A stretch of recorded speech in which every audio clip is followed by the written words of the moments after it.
إن الحمد لله نحمده ونستعينه ونستغفره ونعوذ بالله من شرور أنفسنا ومن سيئات أعمالنا من يهده الله فلا مضل له ومن يضلله فلا هادي له ونشهد أن لا إله إلا الله وحده لا شريك له ونشهد أن محمدا عبده ورسوله أرسله بالحق بشيرا ونذيرا والصلاة والسلام على محمد وعلى آلہ وأصحابہ اجمعین ومن تبعهم بإحسان من الأئمة والهداة والصالحین إلى يوم القیامہ۔ رب اشرح لي صدری ويسر لي أمری واحلل عقدة من لسانی يفقهوا قولی ربنا زدنا علما اللهم فقهنا في الدین آمین یا رب العالمین۔ السلام علیکم ورحمۃ اللہ وبرکاتہ۔ اعوذ باللہ من الشیطان الرجیم، بسم اللہ الرحمن الرحیم۔ للہ ما فی السماوات و ما فی الارض، ٹھیک ہے، جملے میں زور دینے کے لیے، زور پیدا کرنے کے لیے للہ پہلے آ گیا۔ ابھی ہم یہی چیز ڈسکس کر رہے تھے گرامر کلاس میں، ٹھیک ہے۔ اور اگر آپ اس کا ترجمہ دیکھیں نا تو ترجمے میں لکھا ہوا ہے اللہ ہی کے لیے ہے۔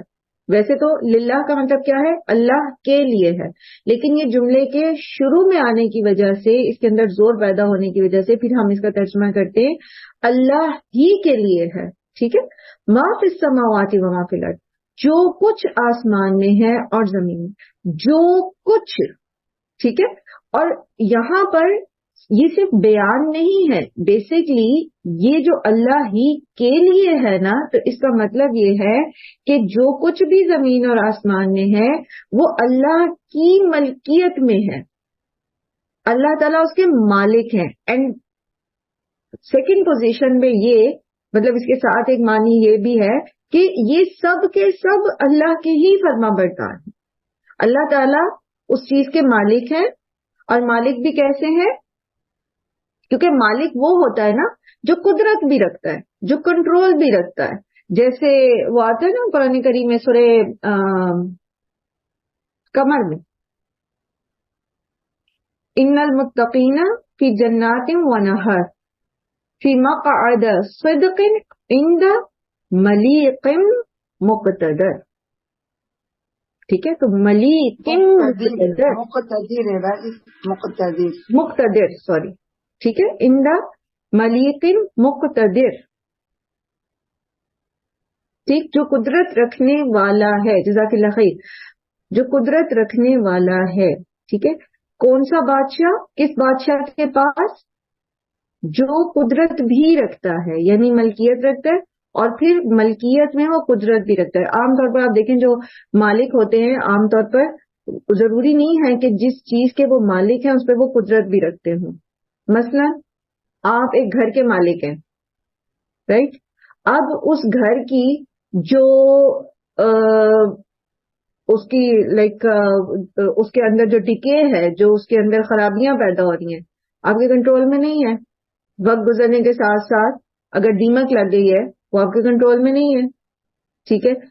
کوئی چیز خراب ہو گئی ہے، کوئی چیز ٹوٹ رہی ہے، یا پھر یہ کہ کوئی باہر سے کوئی چیز آ کے اس کو خراب کریے، تباہ کریے، وہ آپ کی قدرت میں نہیں ہے۔ آپ مالک تو ہیں لیکن آپ کے کنٹرول میں وہ نہیں ہے۔ اسی طرح باغ کے مالک ہیں۔ اب باغ کے اندر جو درخت ہیں، کیا آپ کے کنٹرول میں ہے؟ وہ نہیں، اس پہ کیڑا لگ سکتا ہے۔ آپ پیسٹی سائڈ اسپرے کرتے رہے، کیڑا اگر نہیں مرنا ہوگا نہیں مرے گا۔ آپ اس کے پھلوں کے اوپر قدرت نہیں رکھتے، آپ اس پھلوں کی مقدار کے اوپر قدرت نہیں رکھتے، آپ پھلوں کے ذائقے اور رنگ کے اوپر قدرت نہیں رکھتے۔ اگر وہ درخت جو ہے وہ نہ پھل دے اس سال، آپ کچھ نہیں کر سکتے، یا وہ دگنا تگنا پھل دے آپ کچھ نہیں کر سکتے۔ تو آپ مالک تو ہے لیکن آپ کا کنٹرول نہیں ہے۔ تو اللہ سبحانہ و تعالیٰ ایک ایسے مالک ہیں، للہ، ایسے مالک ہیں جو قدرت بھی رکھتے ہیں، ملیک مقتدر ہیں، ٹھیک ہے۔ ایسے بادشاہ ہیں جو مالک بھی ہیں اور اس پر قدرت بھی رکھتے ہیں، اور پھر جس چیز کے وہ مالک ہیں، یعنی جو کچھ آسمان اور زمین میں ہے، وہ سب کی سب طوعاً او کرہن اللہ ہی کی فرما بردار ہے، اللہ کے حکم کی پابند ہے، اور اللہ کے اذن کے بغیر وہ کچھ کر نہیں سکتی. حتیٰ کہ جن و انس بھی، جن کو چوائس بھی دے دی گئی ہے، اگر اللہ تعالیٰ کا ان کو وہ چھوٹ نہ دیں اور اللہ تعالیٰ ان کو پابند کر دیں تو وہ اللہ کی نافرمانی نہیں کر سکتے. اگر اللہ تعالیٰ چاہیں سب کو نیک کر دیں تو کوئی بھی اللہ کی نافرمانی نہیں کر سکتا، کر ہی نہیں سکتا. ٹھیک ہے؟ تو توأن اور کرہن سب کے سب اللہ کے مرضی کے تابع ہیں، اللہ کی مرضی کو فالو کر رہے ہیں. رائٹ؟ تو للہ ما فی السماوات و ما فی الارض میں کیا بات سمجھ آئی آپ کو؟ کہ اللہ سبحانہ و تعالی ہی کی ملکیت میں ہے، اللہ سبحانہ و تعالی کی قدرت میں ہے، کنٹرول میں ہے، اور توأن اور کرہن وہ اللہ کے پابند ہیں، اللہ کے اذن کے، اس کی مرضی کے، اس کے حکم کے پابند ہیں. اور جہاں بات آتی ہے کرہن کی تو یہ پھر آتی ہے جن و انس پہ، کیونکہ باقی کی سب جیسے وہ قرآن کریم میں آتا نا کہ جب اللہ تعالیٰ نے زمین اور آسمان کو بلایا کہ آؤ تم توأن او کرہن آؤ، تو انہوں نے کیا کہا دونوں نے کہ ہم بخوشی آتے ہیں، ہم بخوشی آتے ہیں، یعنی وہ سب کے سب جو ہیں بخوشی اللہ کی فرما برداری کر رہے ہیں. رائٹ؟ اچھا، اب کیا کچھ ہے آسمان اور زمین میں؟ آسمانوں میں کیا کچھ ہے؟ سب سے اگر ہم جو کچھ ہم نے ابھی تک سیکھا ہے، پڑھا ہے قرآن میں، اللہ کا عرش، اللہ کی کرسی، پھر اسی طرح گلیکسیز ہیں، ٹھیک ہے، آسمان ہے، سات جو ہے سبع سماوات ہیں، پھر اسی طرح جو ہیں وہ جو آسمانی دنیا ہے اس پہ آ جائیں تو اس میں گلیکسیز ہیں، ستارے ہیں، سیارے ہیں، پھر اسی طرح آسمان میں فرشتے ہیں، ٹھیک ہے، اور کیا کچھ ہے جو اور کیا چڑھتا ہے اوپر؟ ارواح چڑھتی ہیں، ٹھیک ہے، علیین میں جو جاتی ہیں ارواح جاتی ہیں، ابن آدم کی جتنی بھی روحیں ہیں، پھر یہ سب کچھ جو ہے، اور جو کچھ ہم جانتے ہیں جو کچھ ہم نہیں جانتے، ٹھیک ہے، سب کا سب للہ، اللہ کے لیے. اور کیونکہ ولا یحیطون بشیء من علمہ الا بما شاء، تو جتنا اللہ نے چاہا اتنا علم ہمیں ابھی دیا ہے، جس میں سے ہم سے مراد انسان ہے. اللہ کرے کہ ہم مسلمان بھی اس میں شامل ہو جائیں. ہم نے جتنی اسٹڈی کی ہے اسپیس کو وہ کیا ہے 110 بلین لائٹ ایئر جتنا اس کا ڈائمیٹر ہے، اور پھر بھی کیا ہے وَلَا يُحِيطُونَ بِشَيْءٍ مِّنْ عِلْمِهِ إِلَّا بِمَا شَاءَ. بہت تھوڑا ہے اللہ کے علم میں سے جو ہمیں دیا گیا ہے، ٹھیک ہے، اور بہت ساری چیزوں کا علم تو ہمیں دیا ہی نہیں گیا.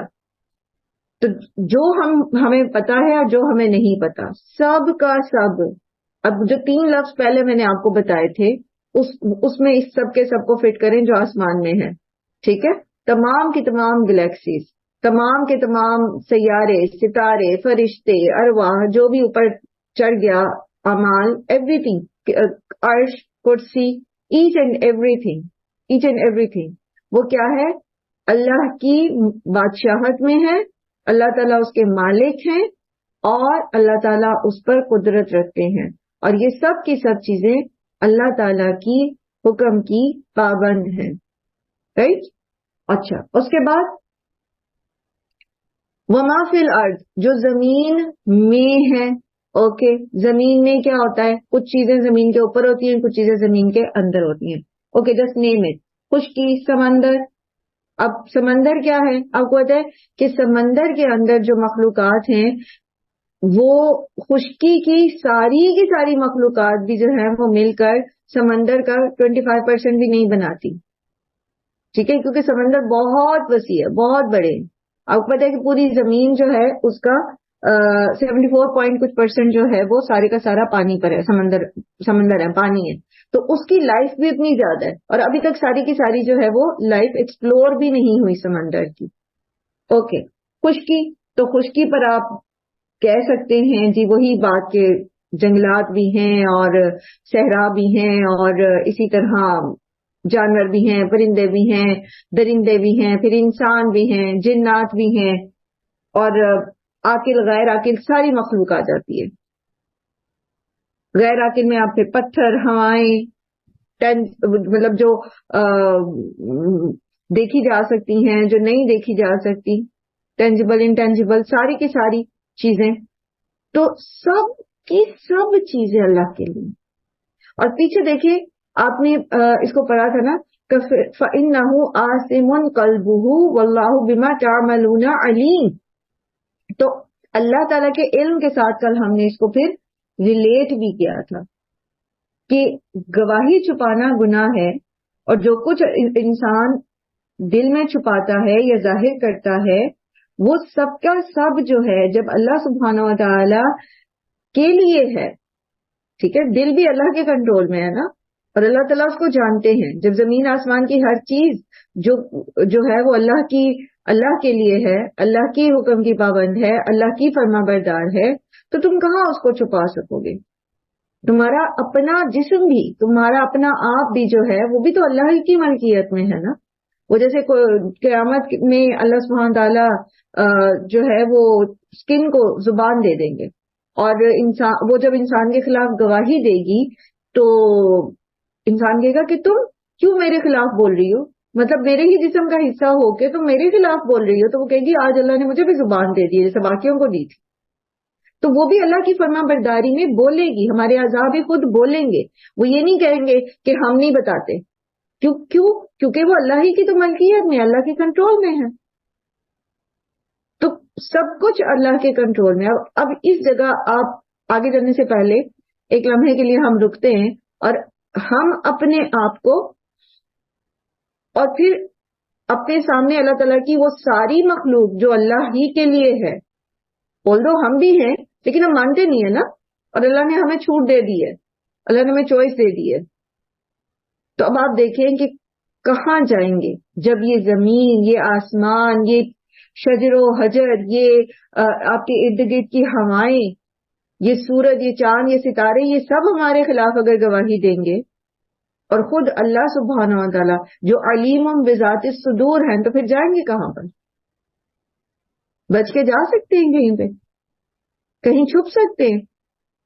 اسی لیے اللہ تعالیٰ ہمارے وَإِن تُبْدُوا، اور اگر تم ظاہر کرو گے مَا فِي أَنفُسِكُمْ، جو کچھ تمہارے نفسوں میں ہے. اب نفسوں میں کیا کچھ ہوتا ہے، دلوں میں کیا کچھ ہوتا ہے؟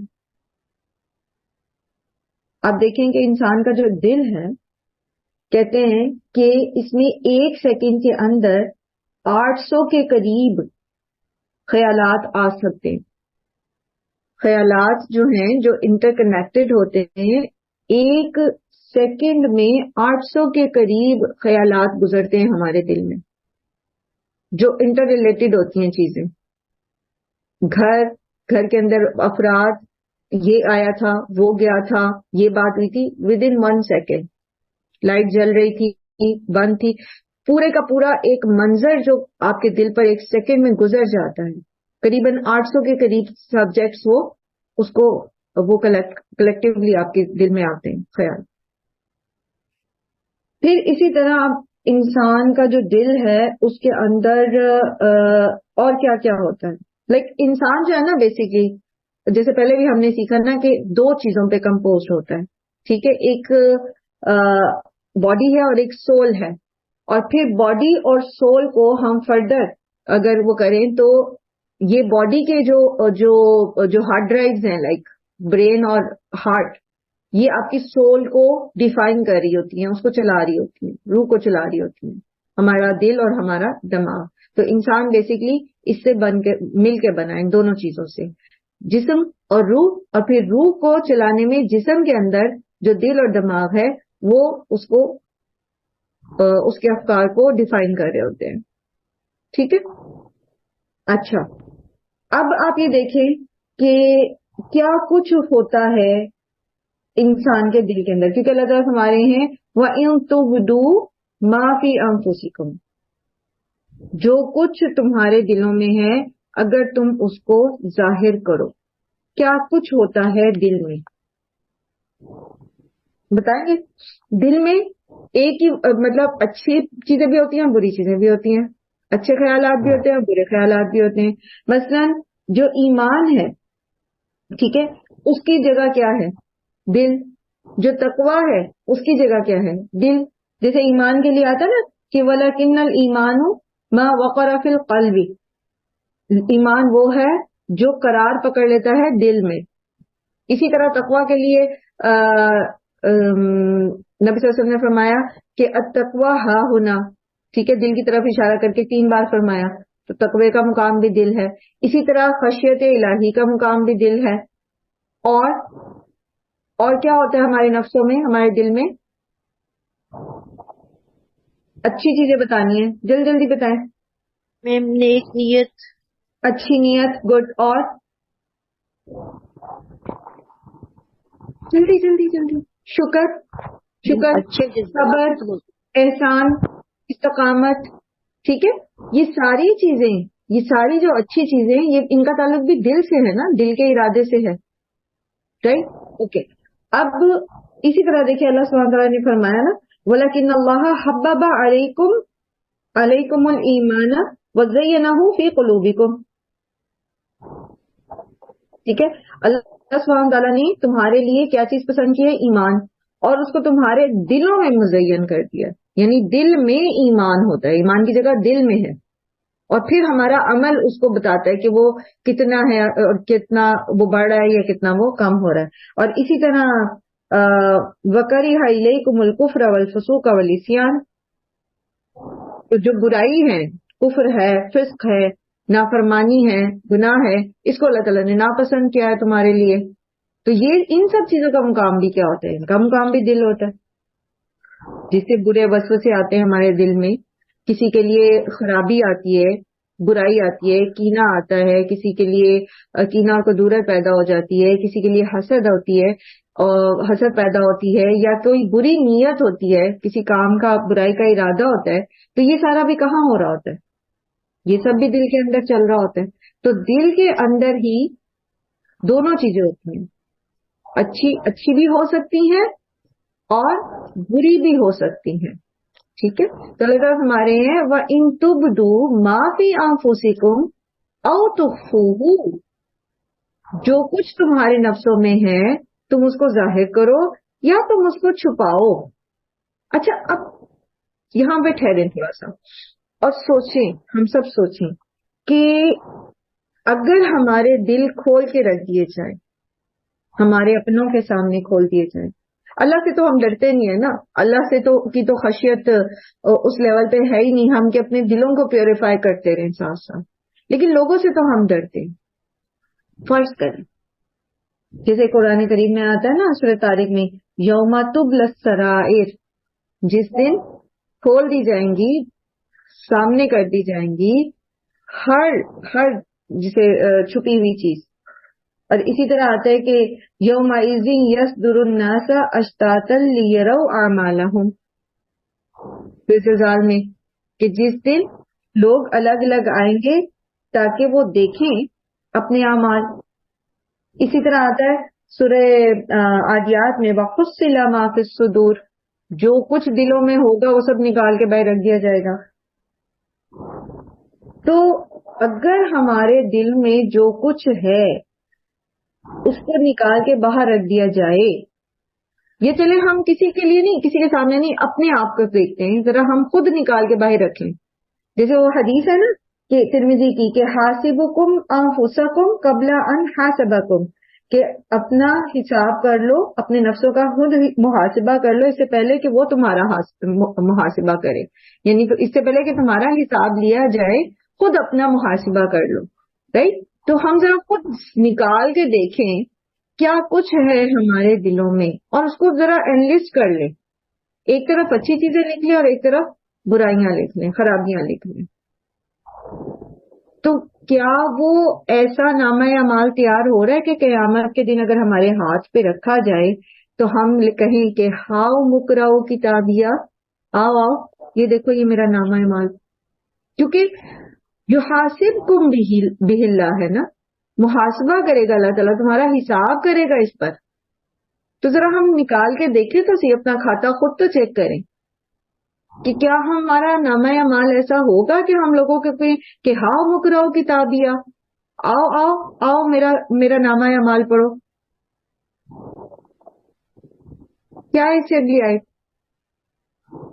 انی ظننتو انی ملاقن حسابیہ، مجھے یقین تھا، بے شک مجھے یقین تھا، بے شک میں اپنے حساب سے ملنے والا، مجھے میرا حساب کتاب ملے گا. صحاب کا کیا ہے؟ مجھے میرا حساب کتاب لیا جانا ہے، مجھے پتا تھا. تو جس کو یہ پتا ہوتا ہے نا کہ اس کا حساب کتاب ہونا ہے، تو وہ دنیا میں اپنے حساب کتاب سے، اپنی رپورٹ کارڈ سے غافل نہیں ہوتا. وہ چیک کرتا رہتا ہے کہ میں کہاں کس طرف کیا پلڑے میں ڈال رہا ہوں. تو تھوڑا سا ہم کر کے دیکھیں گے خود اپنے ساتھ، تھوڑی دیر بیٹھیں اور بہت پیور ہو کے اپنے ساتھ، بہت مخلص ہو کے اپنے ساتھ، کیونکہ ہماری فلاح کا تعلق ہے اس سے، ہماری کامیابی کا تعلق ہے. ہم کامیاب ہوتے ہیں یا نہیں ہوتے آخرت میں، اس کا تعلق ہے نا. تو خود ہم دیکھیں، اور اس سے پہلے جیسے بھی ترمذی کی یہ روایت میں نے آپ کے سامنے رکھی، تو ہم خود اپنا جائزہ لے لیں کہ ہم جو ہے، اس سے پہلے کہ اللہ تعالیٰ ہمارا محاسبہ کرے، ہم خود اپنا محاسبہ کر لیں. ایسا نہ ہو کہ نعوذ باللہ ثم نعوذ باللہ، جیسے وہ ہم کہیں نا کہ ایسی کیفیت ہو جائے نامہ اعمال دیکھ کے کہ کاش ہم تو کسی کو دکھائی ہی نہ دے. تو جیسے اسی میں آتا ہے نا کہ جب جس بندے کو بائیں ہاتھ میں نامہ اعمال دیا جائے گا تو وہ کہے گا یا فیقول یا لیتنی لم اوتا کتابیہ ولم ادری ما حسابیہ، کہے گا ہائے کس میں افسوس، مجھے میرا نامہ اعمال نہ ہی دیا جاتا، مجھے تو پتہ ہی نہیں تھا یہ حساب کتاب کیا ہوتا ہے. یا لیتہا کانت القاضیہ، کاش وہ جو موت مجھے آئی تھی وہی میرا خاتمہ ثابت ہوتی، میں مٹی میں مل کے ختم ہی ہو جاتا، مجھے دوبارہ کھڑے نہ کیا جاتا. تو ہم کس جگہ پر کھڑے ہیں؟ آج ہم اپنا حساب کر لیں. تو اور پھر جو کچھ ہمارے دلوں میں خرابیاں ہیں، بری نیتیں ہیں، یا کوئی اور ایسی کوئی حسد، کوئی اور ایسا جذبہ ہے جو، یا برے اعمال ہیں، تو ہم اس کے اوپر استغفار کر کے آج ہی اپنی ان گناہوں کو جو ہے اپنے نامہ اعمال میں سے مٹا لیں، تاکہ آخرت میں پھر یہ ہمارے سامنے نہ آئے. اچھا، یہاں بات یہ ہو رہی ہے کہ یحاسبکم بہ اللہ، جو کچھ تمہارے نفسوں میں ہے تم اس کو ظاہر کرو یا تم اس کو چھپا جاؤ، اللہ تم سے اس پر محاسبہ کرے گا. تو یہ دل کی جو ارادے ہیں، دل کی جو چیزیں ہیں، ان پر محاسبے کی کیا کنڈیشن ہے؟ ہمارے دل پر بے دو طرح کے افعال ہیں ہمارے دل کے، ایک ہے ارادی فعل اور ایک ہے غیر ارادی فعل. ٹھیک ہے، ہمارے دل کے دو طرح کے افعال ہیں نا. ٹھیک ہے، ایک ہے ارادی کون سے ہوتے ہیں؟ جیسے جس میں ہماری نیت شامل ہوتی ہے، ہمارا عزم شامل ہوتا ہے اور ہماری کوشش شامل ہوتی ہے. اور غیر ارادی کون سے ہوتے ہیں؟ جس میں ہماری نہ تو جو ہے وہ نیت ہو اور نہ ہماری کوشش ہو، بس وہ ایک غیر ارادی وسوسہ ہے، خیال ہے جو دل میں گزر گیا. جیسے صحابہ اکرام تھے نا، تو وہ کہتے تھے، نبی صلی اللہ علیہ وسلم کے پاس آئے، انہوں نے کہا کہ جب یہ آیت سنی نا کہ ہمارے دل میں تو کوئی وسوسہ آتا ہے تو ہم چاہتے ہیں کہ ہم جل جائیں، یعنی ایسا کوئی برا وسوسہ آتا ہے کہ ہم چاہتے ہیں کہ ہم جل جائیں. تو اس پر نبی صلی اللہ علیہ وسلم نے فرمایا کہ تلک صریح الایمان، یہ تو ایمان کی نشانی ہے. یعنی انسان کے دل میں اگر کوئی برا خیال آئے اور وہ اس کے اوپر ایسے پریشان ہو تو یہ تو ایمان کی نشانی ہے، کیونکہ جو وسوسے شیطان کی طرف سے آتے ہیں وہ اس پر انسان کا اختیار تو نہیں ہوتا. ہاں، اگر وہ جو اس کے دماغ میں کوئی ایسی بات آئی ہے، کوئی برا خیال آیا ہے اور پھر وہ اس کو دوسروں کے ساتھ شیئر کر کے اس کی آلودگی کو پھیلا دیتا ہے، تو اب ہو سکتا ہے وہ خود تو عمل نہ کرے لیکن دوسرے اس پر عمل کر لیں. ٹھیک ہے، تو وہ پھر اس میں اس کی پکڑ میں آ جائے گا. لیکن جب تک وہ اس برے خیال کو عملی جامہ نہیں پہناتا تب تک وہ جو ہے اس پر اس کی پکڑ نہیں ہے. اچھا، اسی طرح آپ دیکھیں کہ سورہ بقرہ میں آپ نے پڑھا تھا کہ جب بات ہو رہی تھی قسم کی تو اس میں آیا تھا وَلَكِنْ يُؤَاخِذُكُم بِمَا كَسَبَتْ قُلُوبُكُم. ٹھیک ہے، اللہ تعالیٰ لفظ قسموں پر نہیں پکڑتے، لیکن جو دل کے ارادے کے ساتھ کی گیا ہو، کمائی کی گئی ہو، اس پر ضرور پکڑ ہوتی ہے. تو اب یہ جو دل کا ارادہ ہے یعنی جو ارادی فعل ہیں یہ بھی دو طرح کے ہوتے ہیں. ٹھیک ہے, جیسے بھی میں نے بات کی تھی نا کہ دو طرح کے خیال گزرتے ہیں دل سے, دو طرح کی چیزیں ہوتی ہیں, تو ارادی بھی دو طرح کے ہوتے ہیں. اور اس میں آپ دیکھیں کہ مثبت بھی ہوں گے منفی بھی ہوں گے. مثبت میں پھر وہی آ جاتا ہے جیسے ایمان اور تقوی اور حیا اور یہ ساری چیزیں, اور منفی میں پھر اسی طرح کفر, نفاق, شرک, بدنیتی, تکبر, حسد, یہ ساری چیزیں اس کے اندر آ جاتی ہیں. اب دیکھیے کہ سورہ بقرہ کے آغاز میں سے ہی جو ہے نا وہ دل کے متعلق بات ہو رہی ہے. پیچھے پڑھا تھا نا فی قلوبہم المرض, ان کے دلوں میں بیماری ہے.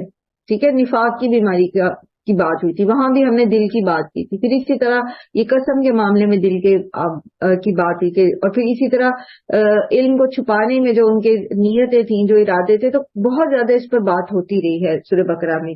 تو ایمان جو اعمال ہیں اس کے درجے کا تعین جو ہے وہ پھر دل کے ارادے کے مطابق ہوگا, یعنی نیت کے مطابق ہوگا. اور دل کے اعمال جو ہیں اس میں آپ دیکھیں کہ لائک جیسے کوئی بھی نیکی کا ارادہ ہے, اب اس کے پیچھے نیت کیا ہے, ٹھیک ہے, تو وہ اس کے درجے کو ڈیفائن کرے گی کہ اس عمل کا درجہ کیا ہے. یہ منافقت میں آئے گا اور یا یہ کہ شرک خفی میں آ جائے گا, ریاکاری میں, یا پھر یہ واقعی اللہ کے لیے کیا گیا عمل ہے اور یہ ہمارے نامہ اعمال پر جو ہے وہ چڑھایا جائے گا. پھر آپ دیکھیے کہ جہاں تک بات ہے دل کے جو منفی ارادے ہیں اور اس پر اللہ کی پکڑ کی, تو اللہ تعالیٰ انسان کے وسوسوں پر اس کو نہیں پکڑے گا جب تک کہ وہ اس پر عمل نہیں کرے گا. ٹھیک ہے, یا وہ اس کو آگے نہیں پھیلاتا, رائٹ. لیکن یہ کہ بعض گمان بھی گناہ ہوتے ہیں, صرف آپ کی اپنی سوچ بھی گناہ ہوتی ہے, حالانکہ آپ نے اس کے اوپر عمل نہیں کیا. جس سورہ حجرات میں آتا ہے نا کہ بہت زیادہ گمان نہیں کرنے چاہیے, بعض گمان بھی گناہ ہوتے ہیں, جیسے اللہ سبحانہ تعالیٰ کے متعلق بدگمانی. ٹھیک ہے, اللہ میری دعائیں نہیں سنتا, اللہ میری تو سنے گا ہی نہیں, یا یہ کہ نعوذ باللہ اللہ تعالیٰ نے میرے ساتھ ایسا کیوں کیا, یا میرے ساتھ ہی ایسا کیوں ہو رہا ہے. تو وہ ایسی چیزیں جو اللہ سے بدگمانی کے خیالات ہیں, یہ گمان جو ہیں اللہ سے بدگمانی, یہ گناہ ہے, حالانکہ یہ دل کا فعل ہے. پھر آپ دیکھیے کہ جیسے بعض اوقات ہوتا یہ ہے کہ انسان کا ایک کام کا بری نیت ہوتی ہے, ایک برے کام کا ارادہ ہوتا ہے, لیکن وہ اس کو کر نہیں پاتا. تو اب چونکہ اللہ تعالیٰ علیم بذات صدور ہے نا, تو وہ پھر جانتے ہیں کہ اگر اس کو موقع مل جاتا تو یہ کر گزرتا. جیسے ایک روایت میں آتا ہے نا کہ ایک وقت آئے گا جس میں قاتل اور مقتول جو ہے وہ دونوں جہنم میں ہوں گے. اچھا, صحابہ نے پوچھا کہ قاتل تو جائے گا جہنم میں, مقتول کیوں جائے گا؟ تو آپ سے فرمایا کیونکہ مقتول کا ارادہ بھی اس کو قتل کرنے کا تھا, اگر اسے موقع مل جاتا تو وہ اسے قتل کر دیتا.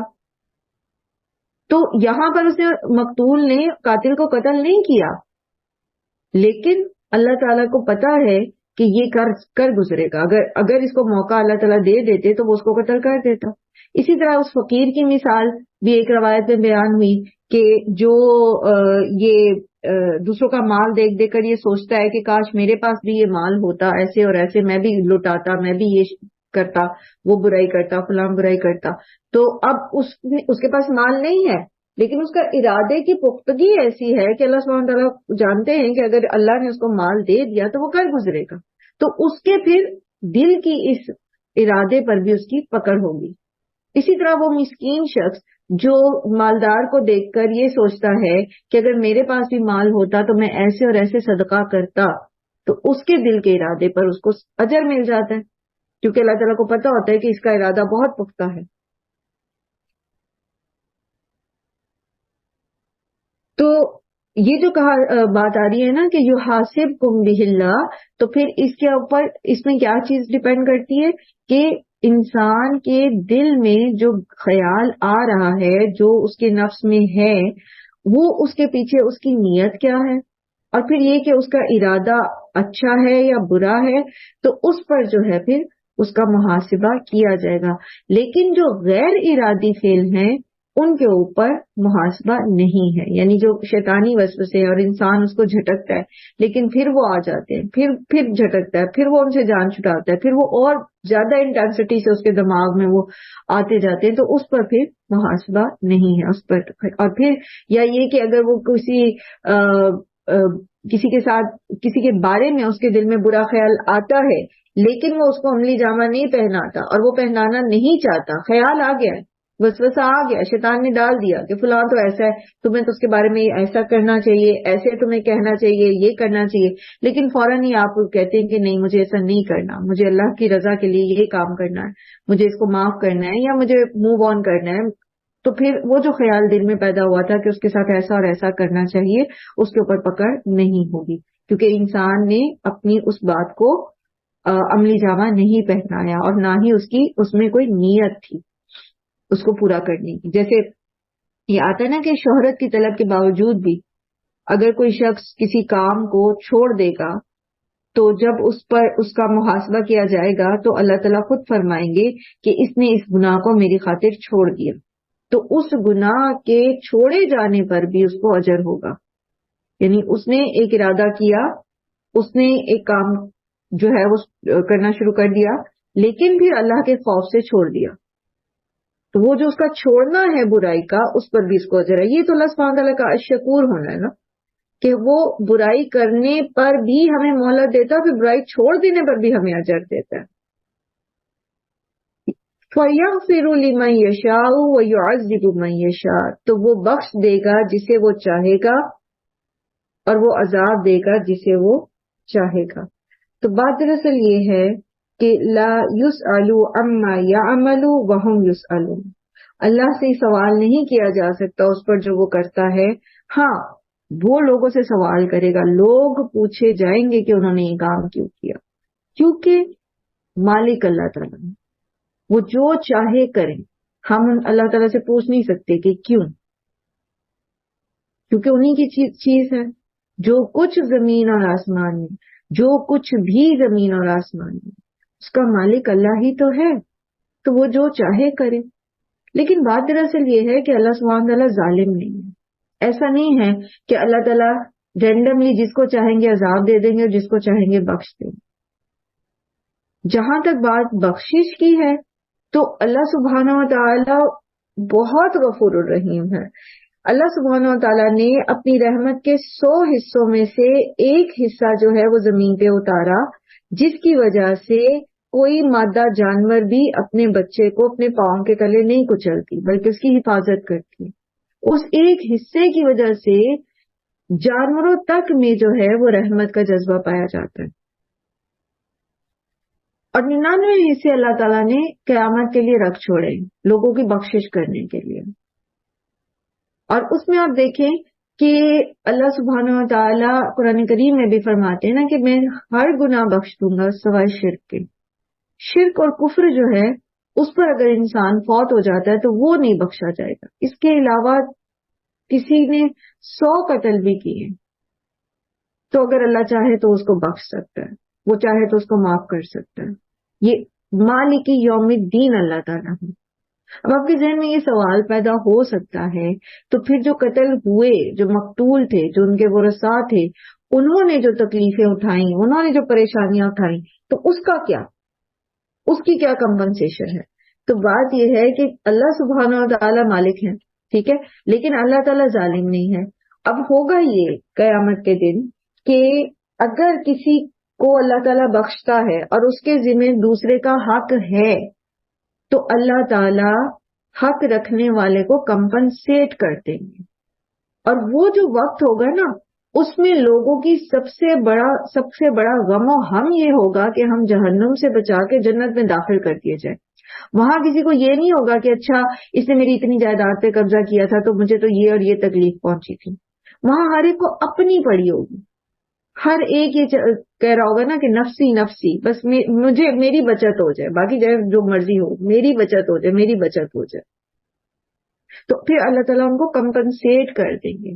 اللہ تعالیٰ انہوں نے جو دنیا میں جو بھی مصائب اٹھائے ہوں گے وہاں پر اللہ تعالیٰ اس شخص کی طرف سے جو ہے وہ ان کو وہ کمپنسیشن دیں گے. اچھا اب اس میں یہ ہے کہ اس کو کیوں بخشا جائے گا؟ اس نے تو گناہ کیا تھا تو اس کو کیوں بخشا جائے گا؟ تو یہ سراسر اللہ کا فیصلہ ہے. جیسے ایک روایت آتی ہے نا کہ قیامت کے دن اللہ تعالی ایک مومن بندے کو سب سے الگ کر لیں گے اور پھر اس کے گناہوں کا اقرار اس کو کرائیں گے، یہاں تک کہ وہ شخص سمجھے گا کہ بس اب تو میں مارا ہی گیا، بس اب تو میں مارا جاؤں گا. یعنی ایک ایک چیز اس کو دکھا کے اقرار کرایا جائے گا، دیکھو تم نے یہ کیا تھا، وہ کہے گا ہاں کیا تھا، اچھا یہ کیا تھا، یہ کیا تھا، یہ کیا تھا. لیکن پھر اللہ تعالیٰ کہیں گے کہ جیسے دنیا میں میں نے تمہارے گناہوں کو ڈھانپ رکھا تھا، میں آج بھی ڈھانپتا ہوں، آج بھی میں اس کو کور کر دیتا ہوں، آج بھی اس کو میں ایکسپوز نہیں کرتا.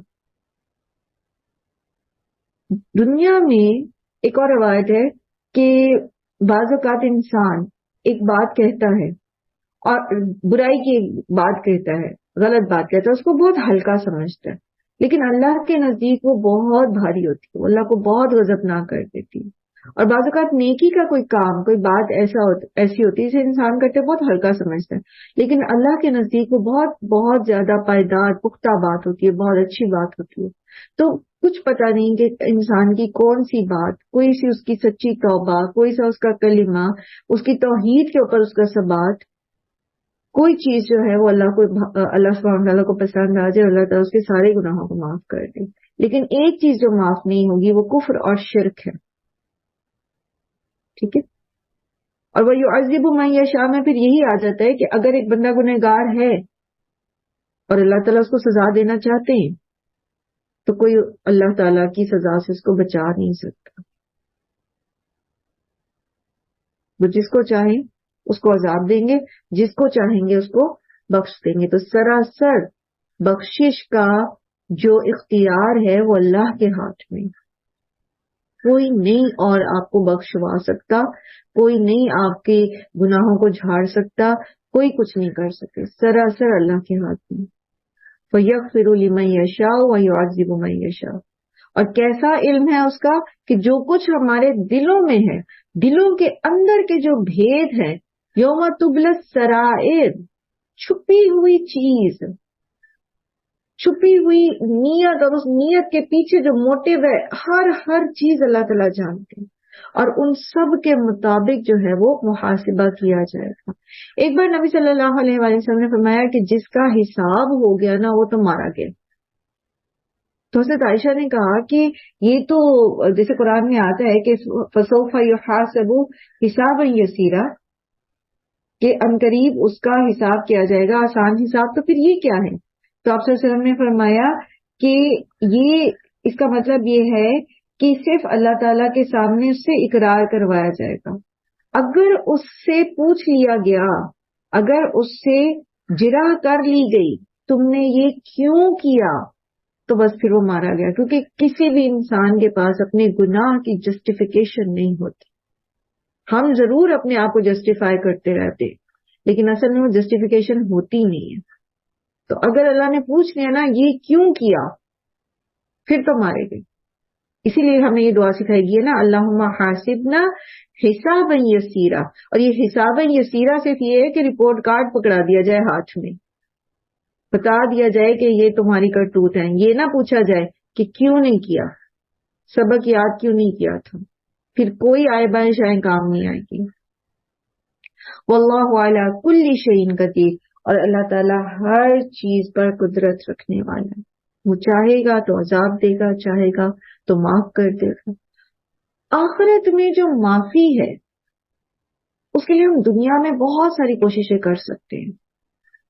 گناہ تو انسان کرتا ہی ہے، ہو جاتے ہیں، مومنین سے بھی ہو جاتے ہیں، کبائر بھی سرزد ہو جاتے ہیں، صغائر بھی ہوتے رہتے ہیں. تو پھر کیا کریں کہ ہم بخشش کروانے والوں کی لسٹ میں آ جائیں، ہم اللہ کی رحمت کے حقدار ہو جائیں. کیونکہ جنت جو ہے نا یہ سراسر اللہ کی رحمت سے ملے گی، ہمارے اعمال سے تو مل ہی نہیں سکتی. حتیٰ کہ نبی صلی اللہ علیہ وسلم نے فرمایا کہ میرے اعمال بھی جو ہے مجھے جنت میں نہیں لے جائیں گے، یہ اللہ کی رحمت ہے سراسر. کیونکہ وہ جیسے آتا ہے ان سلعۃ اللہ غالیہ اعلیٰ ان سلعۃ اللہ الجنہ، اللہ کا سودا بڑا مہنگا ہے اور اللہ کا سودا جو ہے وہ جنت ہے، بہت مہنگا ہے، ہم اس کو پے نہیں کر سکتے سوائے اللہ کی رحمت ہے کہ وہ ہمیں اس میں داخل کر دے. تو اللہ کی رحمت کے حقدار بننے کے لیے بھی تو کچھ کرنے کی ضرورت ہے نا.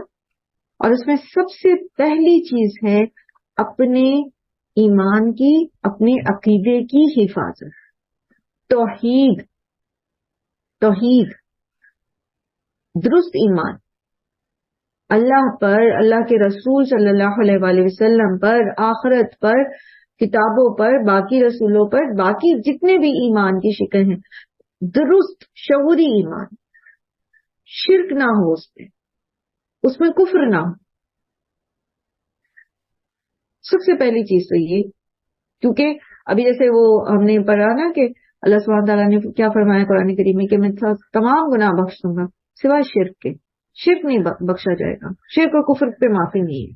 جس نے شرک اور کفر پر جان دے دی، ہاں جسے توبہ کر لی، اصلاح کر لی، تو اس کا وہ جیسے ایک اور اس میں آتا ہے نا کہ آپ میرے بندوں سے کہہ دیجئے کہ میری رحمت سے مایوس نہ ہو، سارے کے سارے گناہ بخش دوں گا. بخشش مانگنے کی دیر ہے صرف. تو پہلا کیا ہے؟ عقیدے کی درستگی، ایمان کی درستگی. دوسرا کیا ہے؟ بخشش طلب کرتے رہنا. ٹھیک ہے، گناہ ہو جاتا ہے کوئی بات نہیں، لیکن اللہ سے بخشش مانگتے رہیں. تیسرا کیا ہے؟ تیسرا خود لوگوں کو معاف کرنا. جب ہم یہ چاہتے ہیں کہ اللہ تعالی ہمیں معاف کرے تو پھر ہمیں کیا چاہیے کہ ہم لوگوں کو معاف کر دیں. جیسے بنی اسرائیل کے اس شخص کا پیچھے ہم نے واقعہ پڑھا تھا نا، جو لوگوں کے قرض معاف کر دیتا تھا، لوگوں کو ان کے قرضے معاف کر دیتا تھا، اللہ تعالیٰ نے اس کو معاف کر دیا. پھر اسی طرح حضرت ابو بکر نے جب مستح کا وظیفہ بند کیا تو اللہ تعالیٰ نے ان سے کیا فرمایا تھا کہ الا تحبون ان یغفر اللہ لکم، کیا تم یہ پسند نہیں کرتے کہ اللہ تمہیں معاف کر دے؟ تو حضرت ابوبکر صدیق نے کیا کہا تھا کہ ہم یہی چاہتے ہیں، ہم یہی پسند کرتے ہیں کہ اللہ تعالیٰ ہمیں معاف کر دیں. اور پھر انہوں نے نہ صرف یہ کہ مستح کو معاف کر دیا جو اس نے بہتان لگایا تھا حضرت عائشہ پر، ان میں شامل ہو گیا تھا بہتان لگانے والوں میں، نہ صرف یہ کہ وہ معاف کیا بلکہ اس کا وظیفہ بھی بڑھا دیا. دنیا میں ہم معاف کر دیں لوگوں کو، اور یہ سب سے مشکل کام ہے ہمارے لیے. ہم بظاہر ان سے آرگیو نہیں کرتے، ہم بظاہر ان سے اس معاملے میں پوچھتے نہیں ہیں یا ان سے بدلہ نہیں لیتے، لیکن ہم دل سے معاف نہیں کرتے لوگوں کو، ہم باتیں چھوڑتے نہیں ہیں. تو اللہ تعالی سے اگر ہم یہ چاہتے ہیں کہ وہ ہمیں معاف کر دیں تو ہمیں بھی چاہیے ہم لوگوں کو معاف کر دیں. پھر اسی طرح اگر ہم یہ چاہتے ہیں کہ قیامت کے دن ہماری پردہ پوشی ہو تو پھر آج کیا کریں؟ ہم لوگوں کی پردہ پوشی کریں. ٹھیک ہے، ہم ان کو ان کی غلطیوں کے اشتہار نہ لگاتے پھریں، ان کو ہم مجلسوں میں بیان نہ کرتے پھریں، ان کو ہم دوسروں کے سامنے ایکسپوز نہ کریں. آج ہم کسی کی پردہ پوشی کریں گے تو قیامت کے دن اللہ تعالیٰ ہماری بھی پردہ پوشی کریں گے. واللہ علی کل شیء قدیر، اور اللہ تعالیٰ ہر چیز پر قدرت رکھتا ہے، وہ یہ کر سکتا ہے. وہ ہمارے تمام صغیرہ کبیرہ گناہوں کے باوجود ہمیں بخش سکتا ہے. کوئی اللہ تعالیٰ کو روک نہیں سکتا کہ اس کو آپ اس کی بخشش نہ کریں. اور اگر اللہ تعالیٰ کسی کو عذاب دینا چاہے تو کوئی اللہ کو روک نہیں سکتا کہ اس کو عذاب نہ کیا جائے. اس کے بعد یہاں پر آغاز ہو رہا ہے سورہ بقرہ کی آخری 2 آیات کا. سورہ بقرہ کی آخری 2 آیات کے بارے میں آتا ہے کہ ان کو 2 نور کہا جاتا ہے. حضرت جبرائیل علیہ السلام نبی صلی اللہ علیہ وآلہ وسلم کے پاس بیٹھے تھے تو ایک زوردار آواز آئی، تو انہوں نے سر اٹھا کے اوپر کی طرف دیکھا تو کہنے لگے کہ آج آسمان کا جو دروازہ کھلا ہے یہ پہلی بار کھلا ہے، اور آج جو فرشتہ اترا ہے یہ اس سے پہلے کبھی نہیں اترا، یہ پہلی بار اترا ہے. اور یہ آپ صلی اللہ علیہ وآلہ وسلم کے لیے 2 نوروں کی بشارت لے کر آئے. اور وہ 2 نور کیا تھے؟ ایک سورہ بقرہ کی آخری 2 آیات اور دوسرا سورہ فاتحہ. یہ وہ ہیں جو کسی بھی نبی کو نہیں دی گئی. پھر ان آیات کی فضیلت یہ ہے کہ رات کو سونے سے پہلے جب یہ آیات پڑھی جاتی ہیں تو پھر اللہ تعالیٰ آپ کی حفاظت کے لیے ایک فرشتے کو مقرر کر دیتے ہیں.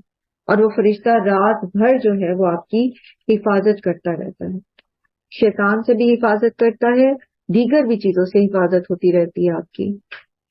ایسا کیوں ہے؟ ان آیات کو نور کیوں کہا گیا؟ ان آیات، نور کیا چیز ہوتی ہے؟ نور کیا چیز ہوتی ہے؟ روشنی۔ روشنی کیا ہوتی ہے؟ جو انلائٹن کرتی ہے۔ اللہ کی ہدایت، روشنی کیا ہوتی ہے؟ سوری، اللہ کی ہدایت، جو واضح کر دیتی ہے۔ روشنی واضح کر دیتی ہے ہر چیز کو۔ آپ اندھیرے میں ہوتے ہیں، آپ کچھ دکھائی نہیں دیتا، لائٹ آن ہوتی ہے تو سب کچھ دکھنے لگتا ہے، ٹھیک ہے؟ تو روشنی جو ہے وہ چیزوں کی وضاحت کر دیتی ہے، اس کو روشن دکھا دیتی ہے کیا ہے، رائٹ؟ تو یہ جو دو آیات ہیں یہ آپ کو دکھا رہی ہیں اصل ایمان کیا ہے، اصل نجات کا کرائٹیریا کیا ہے، اور ہمارا عمل کیا ہونا چاہیے، پورا کا پورا اس کو سم اپ کر کے آپ کے سامنے لے کر آ رہے ہیں۔ تو اب اس کو سمجھنے کی کوشش کرتے ہیں جتنا آج ٹائم ہے، اور باقی کا پھر انشاءاللہ اس کو کل کریں گے۔ سب سے پہلے یہ کہ جب ایک کانسیپٹ درست کر کے صحابہ کرام کے نے جو یہ سوال کیا تھا نا کہ ہماری جو پکڑ ہے خیالات پر اور یہ ساری، تو اس پر اچھے سے ان کو سمجھا دیا گیا، ان کو بتا دیا گیا کہ جو بھی مطلب جو کچھ ہے وہ اللہ کی قبضہ قدرت میں ہے، اور پھر یہ کہ تمہارا محاسبہ کیا جائے گا اور تمہیں اپنے اعمال کے اندر کانشیس رہنا ہے، اور یہ ساری ایک تربیت اور اللہ تعالیٰ کی قدرت اور اللہ تعالیٰ کی جو ملکیت ہے وہ واضح کر دینے کے بعد یہاں پھر ایمان کا تذکرہ آ رہا ہے، یعنی اس کو ریفریش کیا جا رہا ہے کہ اچھا تمہارے اندر کس طرح کا ایمان جو ہے وہ ہونا چاہیے۔ اور پھر یہ کہ آپ دیکھیں کہ سورہ بقرہ کے بالکل آغاز میں ہدایت کے لیے جو شرط بیان کی گئی تھی وہ کیا تھی؟ ہدی للمتقین، ٹھیک ہے، الذین یؤمنون بالغیب۔ تو وہ جو بالکل ابتدا میں ایمان بالغیب کی بات ہوئی تھی، تو یہاں اس ایمان کی پھر ڈیٹیل بتا دی گئی ہے، اور وہ ڈیٹیل کیا ہے؟ سب سے پہلے آمن الرسول، ایمان لائے رسول، اور یہاں پر محمد صلی اللہ علیہ وآلہ وسلم کا ذکر ہے۔ سب سے پہلے محمد صلی اللہ علیہ وآلہ وسلم کے ایمان کا ذکر ہے۔ کیوں؟ کیونکہ آپ کا ایمان ہمارے لیے رول ماڈل ہے، ٹھیک ہے؟ جس طرح کا ایمان نبی صلی اللہ علیہ وآلہ وسلم لے کر آئے اسی طرح کا ایمان جو ہے ہمیں بھی لانا ہے، رائٹ؟ تو آمن رسول، ایمان لائے رسول صلی اللہ علیہ وآلہ وسلم، بما، اس پر جو، اب کس چیز پر؟ پیچھے بھی ہم نے پڑھا تھا وَيُؤْمِنُونَ بِمَا أُنزِلَ إِلَيْكَ وَمَا أُنزِلَ مِن قَبْلِكَ، ایسی تھا نا؟ تو جو کچھ نازل کیا گیا، اب جو کچھ میں یہاں پر کس کی بات ہو رہی ہے؟ بما انزل الیہ، جو رسول صلی اللہ علیہ وآلہ وسلم کی طرف نازل کیا گیا، من ربہ، ان کے رب کی طرف سے۔ تو کیا نازل کیا گیا نبی صلی اللہ علیہ وسلم کی پر؟ جب ہم نے وہ آیات پڑھی تھی تو اس میں ہم نے بما کو ڈیفائن کیا تھا، بتائیں گے؟ بالکل ابتدائی آیات میں ہم نے پڑھا تھا کیا کیا نازل ہوا نبی صلی اللہ علیہ وسلم پر؟ قرآن میں جی شریعت، قرآن میں ہی شریعت آ جاتی ہے نا، دو چیزیں ہیں، قرآن اور سنت، رائٹ؟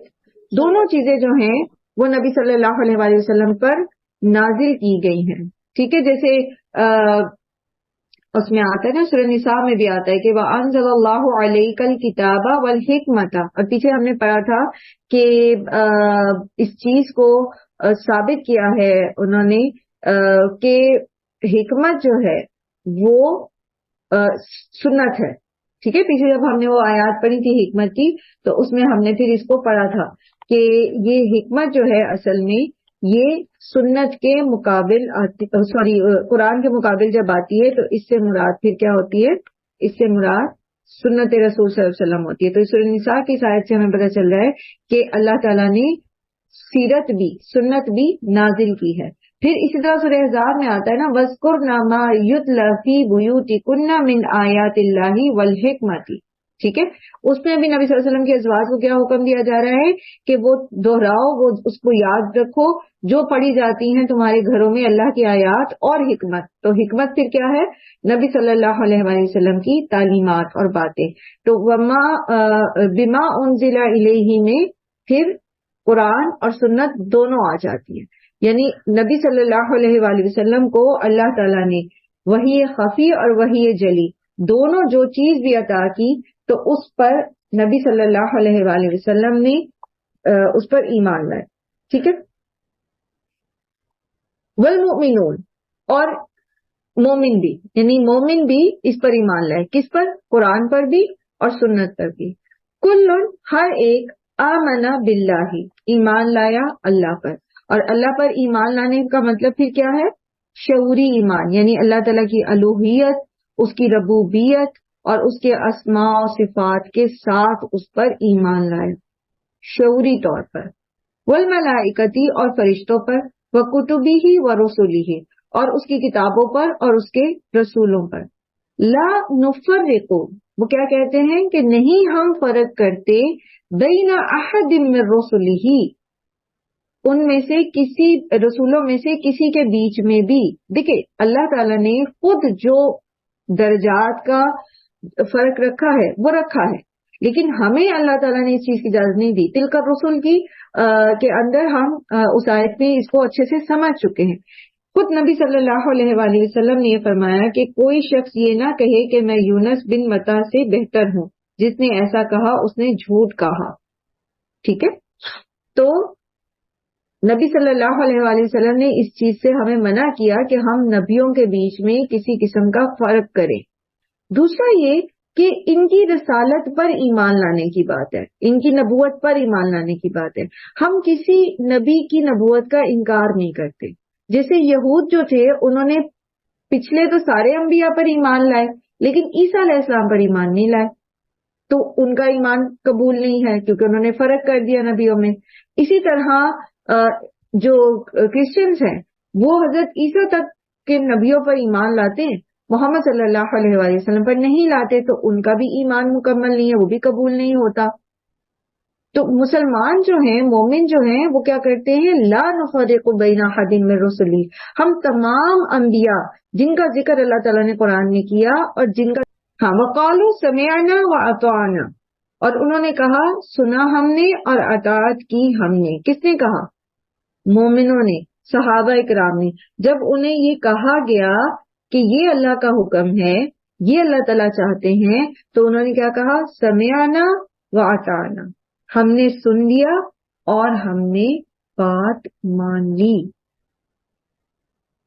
اصل میں یہ جو ہدایت کا تعلق ہے نا، جو شروع میں بات ہوئی ہے، یہ ملتی اس کو ہے جو ہدایت لینا چاہتا ہے، جو سن لیتا ہے، جو بات کو سن کر پھر اس پر عمل کرنا چاہتا ہے، تو وہی عمل کر پاتا ہے. رہا وہ شخص جو سنتا ہی نہیں، جیسے قرآن کریم میں آتا ہے نا وَإِذَا تُتْلَى عَلَيْهِ آيَاتُنَا وَلَّى مُسْتَكْبِرًا كَأَن لَّمْ يَسْمَعْهَا كَأَنَّ أُذُنَيْهِ وَقْرًا. تو وہ اور جب اس پر ہماری آیات پڑھی جاتی ہیں تو وہ منہ موڑ جاتا ہے تکبر کے ساتھ، جیسا کہ اس نے وہ سنا ہی نہیں اور اس کے کانوں میں گرانی ہے. تو اللہ تعالیٰ فرماتے ہیں فَبَشِّرْهُمْ بِعَذَابٍ عَلِيمٍ، تو ان کو آپ بشارت دے دیں دردناک عذاب کی. تو جو سنتا ہی نہیں، جو تکبر کرتا ہے، سنتا ہی نہیں بات، تو اس کو تو پھر ہدایت بھی نہیں ملے گی. تو ویری فرسٹ اسٹیپ جو ہے جو صحابہ کرام نے کیا، وہ کیا کیا؟ سمعنا واطعنا. انہوں نے کہا جو ہم نے سنا، اللہ کے رسول صلی اللہ علیہ وآلہ وسلم نے جو ہمیں بتایا، اور رسولوں پر ایمان کا حصہ ہے، یعنی نبی صلی اللہ علیہ وآلہ وسلم پر ایمان کا یہ حصہ ہے، یہ مکمل نہیں ہوتا اس وقت تک جب تک کہ ہم اللہ کے رسول صلی اللہ علیہ وسلم کی بات سن کر ان کی اطاعت نہ کریں، تب تک ایمان مکمل نہیں ہوتا. کیونکہ جیسے آتا ہے نا قرآن میں وَمَن یُطِعِ اللَّهَ وَرَسُولَهُ فَقَدْ فَازَ فَوْزًا عَظِیمًا، تو اصل جو کامیابی ہے، جو بڑی کامیابی ہے، وہ اسی کو ملتی ہے جو اللہ اور اس کے رسول کی اطاعت کرتا ہے، اور اطاعت کرنے کے لیے سننا لازمی ہے. یہی بات ہم پہلے بھی کرتے آئے نا کہ جو قرآن کلاس ہوتی ہے اس میں ہم لوگوں کو دعوت دیتے ہیں تو ہم انہیں کہتے ہیں کہ ایٹ لیسٹ آپ سنیں تو صحیح, آپ ایک بار بیٹھیں تو صحیح. اور پھر سننا کیسا, تمام تعصبات سے اپنے دل کو خالی کر کے پھر قرآن کو سننا. دیکھیں قرآن کریم جو ہے نا یہ انسان کے اوپر ویسا ہی اثر کرتا ہے جیسا وہ اثر لینا چاہتا ہے, رائٹ؟ جیسا انسان قرآن سے اثر لینا چاہتا ہے یہ ویسا ہی اثر کرتا ہے. آپ اس کو جن بوت بھگانے کے لیے پڑھیں گے, جن بوت بھاگیں گے.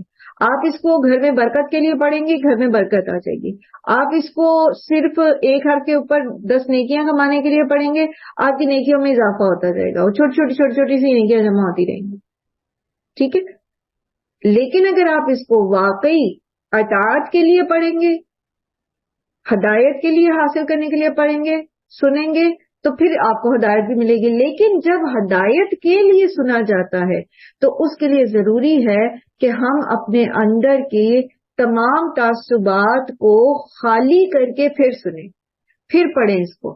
کیونکہ آپ دیکھیں کہ جو مستشرقین ہوتے ہیں وہ بھی تو قرآن پڑھتے ہیں, لیکن ان کو اس سے ہدایت نہیں ملتی, کیونکہ وہ قرآن میں سے نقائص ڈھونڈنے کے لیے, حجتیں ڈھونڈنے کے لیے اس کو پڑھتے ہیں, وہ ہدایت کے لیے نہیں پڑھتے. حالانکہ ہم سے مسلمانوں سے کہیں زیادہ ریسرچ جو ہے وہ نان مسلمز نے قرآن کے اوپر کی ہوئی ہے.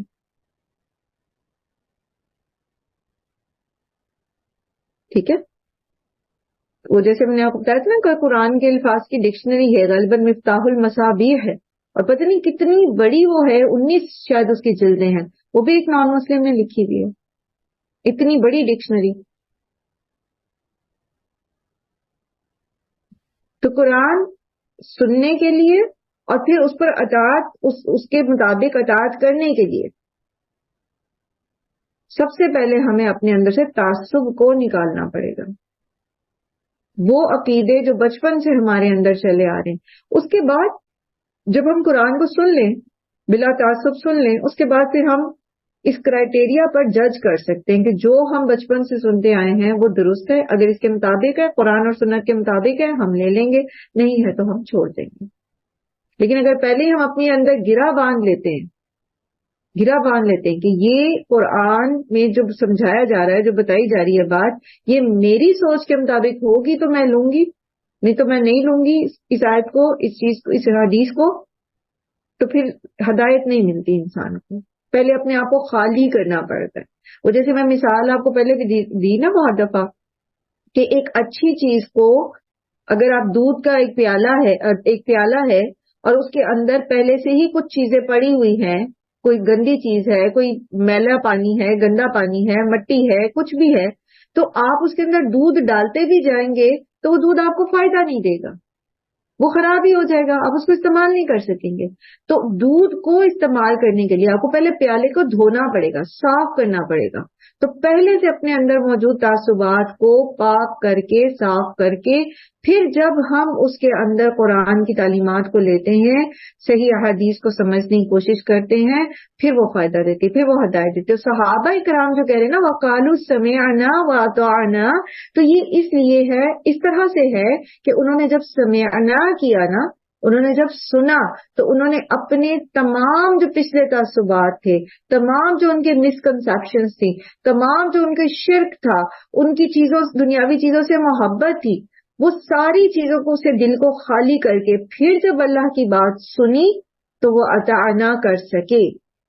اچھا, اتنی خوبصورت طریقے سے انہوں نے یہ بات, مطلب انہوں نے یہ عمل کیا. قرآن کریم میں آتا ہے کہ انما کان قول المؤمنین اذا دعوا الی اللہ ورسولہ لیحکم بینہم ان یقولوا سمعنا واطعنا واولئک هم المفلحون. سورہ نور آیت نمبر 51, کہ بے شک مومن تو وہ ہیں ان کی بات کہ جب انہیں اس چیز کی طرف بلایا گیا اللہ اور اس کے رسول کی طرف کہ وہ ان کے بیچ میں فیصلہ کریں, یعنی بتائیں کہ کیا کرو اور کیا نہ کرو, کہاں تمہیں جو ہے تم صحیح ہو, کہاں تم غلط ہو.